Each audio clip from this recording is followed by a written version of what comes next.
Questions with slight variation according to the different test. तो मतलब यहाँ पे ये कहते हैं कि different people have their own choice, मतलब सबकी जो टेस्ट होती है वो अलग अलग होते हैं, तो यहाँ पे इसकी वजह से थोड़े से वेरिएशन भी आते हैं।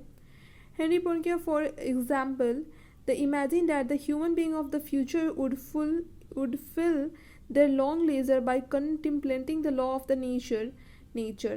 सो ये कहते हैं कि फ्यूचर में इमेजिन करिए कि ऐसा टाइम आएगा कि लोगों के पास बहुत ज़्यादा टाइम होगा, बहुत ज़्यादा लॉन्ग लेजर होगा, एंड फिर क्या करेंगे फिर वो नेचर में जाएंगे, कुछ वहाँ पे रिसर्च करेंगे, कुछ ऐसे एक्सपेरिमेंट करेंगे, they try to do something extra ordinary.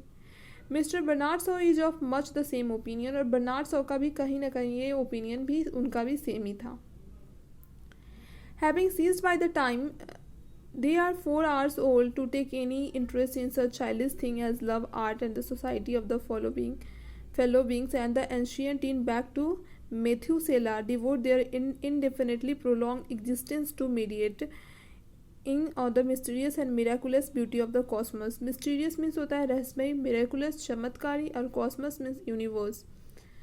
तो बैक टू ये मैथुसेला बाई द बर्नार्ड शॉ, इन्होंने बर्नार्ड शॉ लिखा। तो वो कहते हैं कि ये जो मतलब बैक टू मैथुसेला जो बर्नार्ड शॉ लिखे थे वॉर के बाद ही लिखे थे। एंड मैथुसेला जो है एक बिब्लिकल रेस है। मैथुसेला जो है वो रिच ह्यूमन कल्चर स्टार्ट करने के वाले, मतलब वो पहले थे जो रिच ह्यूमन कल्चर स्टार्ट किए थे।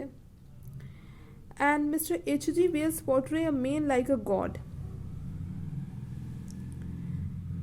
as a race of athletes, chemists, and mathematician physicists who go about naked and, unlike Mr. Shaw, austere, ancient, and make free love in rational manner between the experiment। तो मतलब ये बताते हैं कि अब suppose कि कोई एक बहुत ज़्यादा मतलब ऑस्ट्रेयर मीन्स होता है कि विदाउट भोग विलास, जो भोग विलास मतलब एक बहुत टफ होता है उसको बोलते हैं।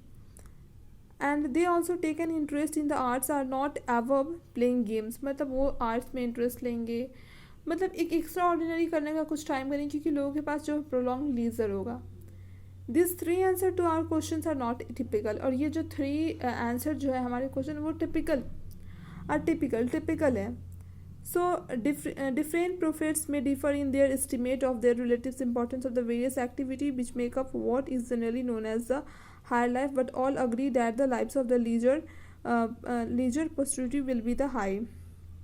मतलब ये कहता है कि जो डिफरेंट मतलब जो एक है मतलब इम्पॉर्टेंट बहुत सारे ऐसी एक्टिविटी है जो जनरली हायर लाइफ के लोग मतलब जिनका हायर लाइफ होता है, जो हमेशा ये करते हैं कि मतलब थोड़ा सा कुछ नया करने का सोचते हैं, या तो फिर जो सक्सेसर आएगा वो बहुत हायर वाला होगा।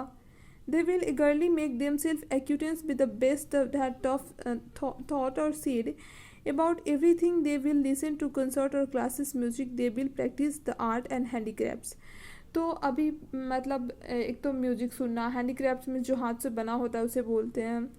तो मतलब वो एवरी टाइम मतलब कुछ ऐसा क्लासिस्ट म्यूजिक या फिर कुछ ऐसा प्रैक्टिस करेंगे जो हाथ से बना हुआ है, at any rate until the time comes even when the occupation seems childish।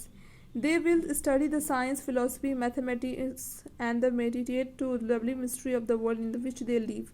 तो अभी वो साइंस फिलोसफी मतलब एक बहुत ज़्यादा नॉलेजेबल पर्सन होंगे जो सब कुछ पढ़ने का ट्राई करेंगे, एंड जिनके पास मास ऑफ नॉलेज होगा लाइफ के बारे में, वो लवली मिस्ट्री को जान पाएंगे।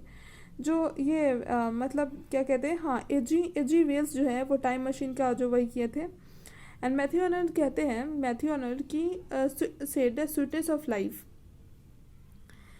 in a world that these leisure masses of the future, which there is no reason to believe enormously remote, indeed out, grandchildren may live to see the establishment of 4-hour day, will do all the things which our leisure classes of the present time for the consequently fail to do।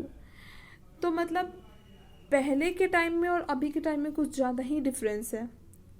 पहले था कि लोग बहुत सारे labour class work करते थे, बहुत scientific development नहीं था। अभी डे टू डे सब कुछ डेवलप हो रहा है। So thank you, and next video में फिर इसके नेक्स्ट देखेंगे। एंड तब तक के लिए प्लीज़ अगर आपको पसंद आए तो लाइक शेयर एंड सब्सक्राइब कर दीजिए।